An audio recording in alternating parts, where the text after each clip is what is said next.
ఉన్నాయి.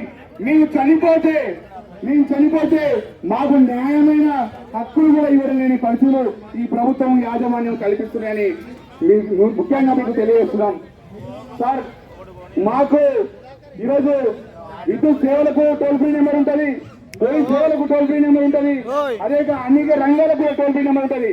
కార్మికులు చనిపోయి ప్రమాదం గురైతే కూడా వారికి హాస్పిటల్లో ఏదైనా ట్రీట్మెంట్ ఇప్పించడానికో వాటికి వీటికి కూడా ఎవరి దగ్గరికి పోవాలని కూడా తెలియని పరిస్థితులు, ఎవరికి ఫోన్ చేయాలని కూడా తెలియని పరిస్థితులు కూడా ఈ రోజు మన సంస్థలో ఉన్నాయని కూడా తెలియజేస్తున్నాం. ఎందుకంటే ఇక్కడ రాష్ట్ర నాయకులు యూనియన్లు కొట్లాడినా కూడా సరైన ఆసుపత్రి సదుపాయం దొరకలేదు. అదేవిధంగా కార్మికుడికి, ఎవరైతే చనిపోయిన కార్మికుడికి కుటుంబానికి కూడా సరైన ఉద్యోగం ఇస్తారా అంటే ఈరోజు ఇదే ఆర్టిజన్ గ్రేడ్ 4 ఉద్యోగం ఇస్తున్నారు. ఇలా మా అందరం కూడా ఆర్టిజన్ కార్మికుడు నలుగురు ఒకే విధమైన పని చేస్తున్నాం. మరి నలుగురు ఒకే విధమైన పని చేసినప్పుడు నలుగురికి ఒకే రకమైన రూల్ ఉండాలా వద్దా?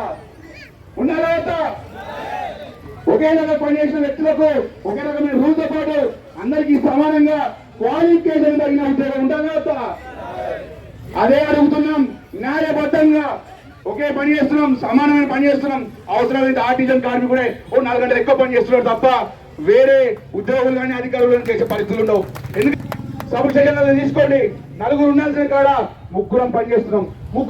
ముగ్గురే ఉన్నారా అంటే ఈ మధ్య కాలంలో రిక్రూట్మెంట్ లేక ఏం లేక ఇద్దరు కూడా పనిచేసే పరిస్థితులు వస్తున్నాయి. ఎంత శ్రమ దోపిడీ జరుగుతుంది ఇలా. ఈ శ్రమ దోపిడీకి కారణాలు ఎవరు? మన ప్రభుత్వాన్ని చూస్తే మన రేవంత్ రెడ్డి గారు, గౌరవనీయులు ముఖ్యమంత్రి వర్యులు, ప్రభుత్వానికి రాకముందు గెలవకముందు ఒక మాట చెప్పిండు. ఒక టీవీ వేదిక ద్వారా ఏం చెప్పిండంటే, ప్రజాప్రతినిధులకు కౌన్సిలింగ్ ఇవ్వాలి, పౌర హక్కులు, ఉద్యోగుల హక్కులు, విద్యార్థుల హక్కులు భంగం కలగకుండా ఉండాలంటే ప్రజాప్రతినిధులకు కౌన్సిలింగ్ ఇవ్వాలన్నాడు. మరి ఇలా ఉద్యోగచ్చికి నిజామాబాద్ లా ఎందుకు పోరాటం చేస్తాడు? మరి వాళ్ళ హక్కులు ఏమై ఇంతగనం ఇలా కాళ్ళు కూడా వచ్చి కొట్లాడి ధర్నా చేస్తే ఏం చేసిన కారణం నువ్వా కదా? ముఖ్యంగా డిప్యూటీ సీఎం గారు, మీరు ఆర్థిక మంత్రి, మీరు విద్యుత్ శాఖ మంత్రి, డిప్యూటీ సీఎం ఉన్నారు. మీరు ఒక మాట చెప్పి ఒక వేదిక మీద ఈ ప్రభుత్వం ప్రజాప్రభుత్వం అన్నారు. మరి ప్రజాప్రభుత్వం ఎప్పుడు పేరు తెచ్చే ఉంటాయి. మీరు వినతి పత్రం ఇస్తే రాదు, మీకు అన్ని చేసేదన్నారు. మరి ఇలా వినతి పత్రం ఇవ్వాలంటే అపాయింట్మెంట్ దొరకలేదు సార్.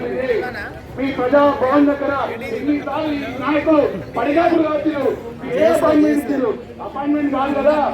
ఈ రోజు విద్యుత్ సంస్థలు మన ఎస్పీడీసీఎల్ ఇంటి కాంపౌండ్ లో, అదేవిధంగా వరంగల్ ఎన్పీడీసీ ఆఫీస్ ముందు అతి పెద్ద ధర్నాలు చేసినట్టు కూడా చర్చలకు విలువని వైఖరి మీ దగ్గర ఉన్నది. ఈ ప్రభుత్వం వైఖరి ఇంకా నిరంకుశం. గత ప్రభుత్వం కాదు సార్, మీరు ఇంకా నిరంకుశ వైఖరి ఉన్నది. కాబట్టి రేవంత్ రెడ్డి గారికి, గౌరవ ముఖ్యమంత్రి వర్యులకు మరియు డిప్యూటీ సీఎం మన బట్టి విక్రమార్క గారికి కూడా ముఖ్యంగా కోరుకుంటాం. అదేవిధంగా మన ముఖ్య అతిథులు నాగేశ్వరరావు సార్ కూడా మనకు ఎప్పుడు కూడా అండగా ఉండాలని. ఎందుకంటే సార్, శ్రమ దోపిడే కాదు సార్, ఇలా చస్తున్నాం, ప్రమాదానికి గురై జీవోత్సవాలుగా నడవలేని పరిస్థితుల ఒళ్ళంగా కాలిపోయి ఈరోజు జీవోత్సవాలుగా ఇళ్లలో ఉండి నౌకరు లేక, వాళ్ళ కుటుంబాలకు కూడా సరైన నౌకరు లేక ఎంతో ఆవేదనతో కార్మికులు ఉంటున్నాడు. అంతేకాదు సార్, 20 ఏళ్ల కండి ప్రాణాలకు తెగించి ఆర్టిజన్ కార్మికుల సంస్థ పనిచేస్తే ఏడ్చుకుంటే ఈ రోజు డిపార్ట్మెంట్ నుంచి రిటైర్మెంట్ అయ్యి బయటికి పోతున్నాడు. ఎటువంటి పూర్తి హక్కులు లేవు, ఎటువంటి బెనిఫిట్లు లేవు. ఏడ్చుకుంటూ డిపార్ట్మెంట్కి పోతున్న ఆర్టిజన్ కార్మికుడికి మీ అటువంటి పెద్దలు కూడా ఈ యొక్క జేఏసీకి అండగా ఉండి ఈ కన్వర్షన్ వచ్చే విధంగా మీరు కూడా మాకు గొంతుక కావాలని కోరుకుంటున్నాం సార్. ముఖ్యంగా ఈ సభ ద్వారానైనా ఈ యొక్క ఆడపడుచులను, ఈ ఇళ్లలో ఎవరైతే కార్మికుల ఇళ్లలో ఎవరైతే ఇక్కడికి వచ్చిందో వాళ్ళ ఆవేదనతోనైనా ఈ ప్రభుత్వం, ఈ డిప్యూటీ సీఎం గారు చర్చలకు పిలిచే విధంగా మన ట్రాన్స్కో, జెన్కో, ఎస్పీడీసీఎల్, ఎంపీడీసీఎల్ యాజమాన్యాలు చర్చలకు పిలిచి నాయకులతో చర్చలు చేసి ఖచ్చితంగా కన్వర్షన్ ను పరిష్కరించాలని కూడా కోరుకుంటూ ఈ అవకాశం ఇచ్చిన పెద్దలకు కృతజ్ఞతలు తెలియజేస్తూ థ్యాంక్ యూ వెరీ మచ్.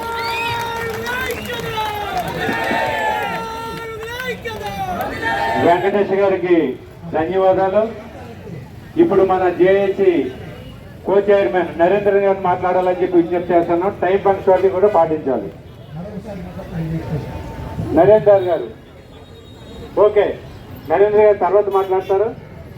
ఇప్పుడు మనం ఉద్దేశించి రేపు ఏ పోరాటాల పరిష్కారం కోసం హైదరాబాద్ దగ్గర ధర్నా చేస్తున్నటువంటి ధర్నాకి అధ్యక్షత వహించినటువంటి జేఏసీ చైర్మన్ ఇవాళ ఆర్టిజన్లకు ఎందుకు ఆందోళన కాంట్రాక్ట్ ఉద్యోగులుగా ఉన్నప్పుడు ఈ మధ్యగా నేను అధికారులతో మాట్లాడితే అంటున్నారు, సార్ కాంట్రాక్ట్ లో ఉన్నంత కాలం మాకు కావాలి అంటేనే వాళ్ళని ఆర్టిజన్లు చేశాం సార్. ఇప్పుడు మళ్ళీ కన్వర్షన్ అంటున్నారు, దేనికైనా ఇదే పని సార్ అన్నారు. అంటే నేనన్నా 30 ఏళ్ల కింద నువ్వు ఏం నడిపినావు అని అడిగిన ఆ పెద్ద అధికారిని విద్యుత్ రంగంలో ఇక్కడికి వస్తుంటే అడిగిన, మిత్రమా నేను ఇట్లా ఆర్టిజన్ల పోరాటానికి వెళ్తున్నా, వాళ్ళ సమస్య పైన ఏంటి అని తెలుసుకుందామని అడిగిన. అడిగితే ఆయన అంటున్నాడు, సార్ ఏం చేయాలి సార్, వీళ్ళందరికీ 16,000 జీతం వస్తుండే చాలని జీతం వస్తున్నారు తెలుసుకోలేదు. మేము కూడా ఇతర మా తోటి ఉద్యోగుల్లాగా సగర్వంగా మేము విద్యుత్ రంగ ఉద్యోగులుగా బతకదలుచుకున్నామని అడుగుతున్నాం. సో అందువల్ల ఇవాళ మన డిమాండ్ కేవలం ఆర్థిక పరమైన అంశాలకే కాదు, ఇది ఆత్మగౌరవం కొరకు జరుగుతున్న పోరాటం. తెలంగాణ ఆత్మగౌరవానికి ఆర్థిక పోరాటానికి తేడా ఉంది. ఈ తేడా ఉండాలంటే ఒక్కసారి తెలంగాణ ఉద్యమాన్ని గుర్తు తెచ్చుకోండి. ఉమ్మడి రాష్ట్ర పాలకులు ఏమన్నారు మనను, అయ్యా తెలంగాణ అభివృద్ధి కాలేదా, హైదరాబాద్ అభివృద్ధి కాలేదా, మీరు హైదరాబాద్ చూడండి, ఇంకా మీకు రాష్ట్రం ఎందుకు అన్నారు. అప్పుడు ఏమన్నారు, చరిత్రలో లేనటువంటి పద్ధతులలో కుటుంబ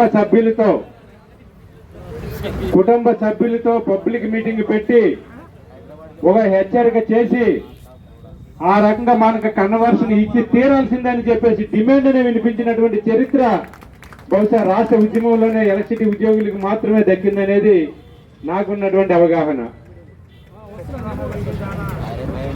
రికార్డే ఇది. అంతేకాదు మనం చూసాము, నెలల పిల్లలను తీసుకుని వచ్చి కూడా ఈ టెంట్ లో కూర్చున్నారు. ఎందుకు కూర్చోవలసి వచ్చింది?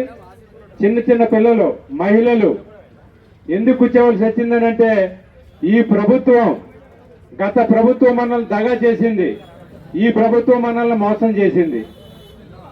ఆ ప్రభుత్వానికి ఈ ప్రభుత్వానికి పెద్దగా తేడా లేదు.